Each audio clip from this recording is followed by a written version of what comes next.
Mae camu i'r cyfeiriad cywir yn raglen swyddi dan hyfforddiant ar gyflog, sy'n para 2 flynedd. Os ydych chi'n berson ifanc rhwng 16 a 25 oed ac rydych chi ar hyn o bryd yn derbyn neu newydd adael gofal cyngor Rhondda Cynon Taf, mae'n bosibl y bydd y modd i chi ennill hyd at £150 yr wythnos os ydych chi'n byw mewn llety a chymorth, neu £230 yr wythnos os ydych chi'n byw yn annibynnol. Bydd cyfleoedd profiad gwaith gydag amrywiaeth o adrannau'r cyngor. Byddwch chi'n cael eich cefnogi gan gydlynydd y raglen swyddi dan hyfforddiant, y gweithwyr 16 o 16 oed a'r reolwr lleoli.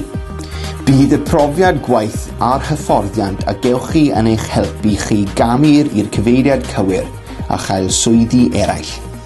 I gael ragor o gwybodaeth, anfonwch neges e-bost ato ni. ee@rctcbc.gov.uk